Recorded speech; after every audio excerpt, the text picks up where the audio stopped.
after time, we see at the Foundation that it really is these community-based organizations who are working with such tenacity and determination to beat back the ravages of AIDS at community level in sub-Saharan Africa. And it's the women everywhere who are at the epicenter of the pandemic, yes, as the most affected and infected, but also as those at the heart of the response.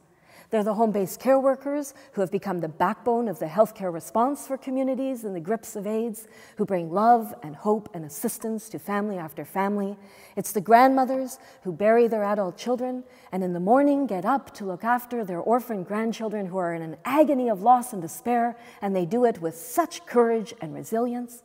It's the women who have become leaders of these community-based organizations who have tangible and concrete expertise on what it takes to resurrect lives and restore hope. And from its inception, the Foundation has believed that we just must get the funds directly into the hands of these grassroots organizations. They know exactly what to do and how to do it. They simply need the funds to make it happen. Because after all, it is the women and children who will lead Africa out of the AIDS pandemic, and the Foundation is determined to be with them every step of the way. In the 90s, AIDS was really, really scary. Every family, in the end, was losing somebody. Some families were completely wiped out, and only children were left. It was like a death sentence. This is it. I'm going to die.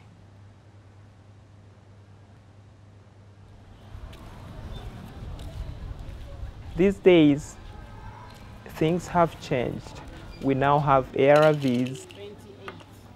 And then also the women no longer feel as hopeless or as helpless as they felt that time. The women have been empowered. In our cultures, women are supposed to be the quiet ones, the submissive ones, the ones that take the back seat.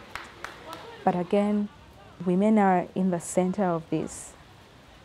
Women are leaders everywhere, in every aspect of life. So in this pandemic, listen to them, and we will definitely win this battle.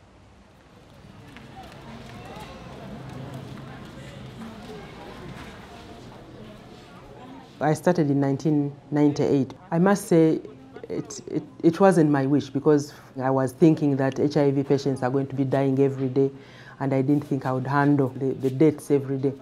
However, patients have improved a lot. What I found out is it is easier to just give them the treatment and they go. But there are other things that are surrounding them. When they fall sick, they lose, they lose their self-esteem, they lose jobs, they have children, they are worried about them. They have a lot of problems.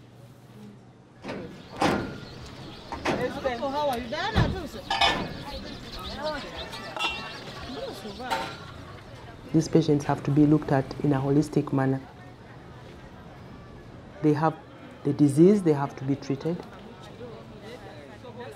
They have a psychological problem which has to be handled, they have to be counseled, and then they have to be empowered. When you talk about turning the tide, it is not just about delivering pills to people. It's about looking at their welfare, addressing issues to do with poverty.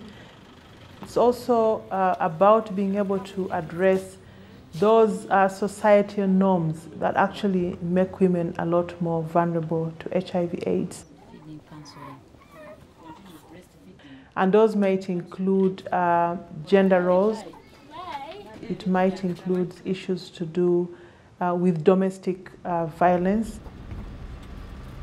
But in addition, we need to free more and more of community resources to begin to empower the women at the community level, so that the resources that we have can be put into better use.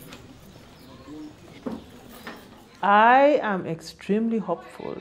Every day you see hundreds of people who, under routine situations, would have been dead.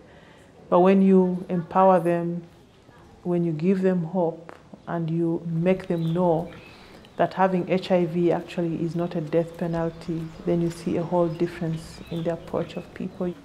You begin to look at people with HIV/AIDS as part of the solution and not the problem.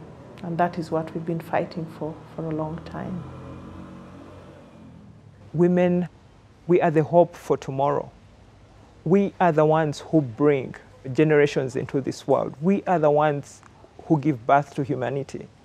And so we've taken on this leadership role, I guess, with the realization that we actually can. Where do we get the strength to do this? It's that if all of us came together and supported each other and we had the means to do this,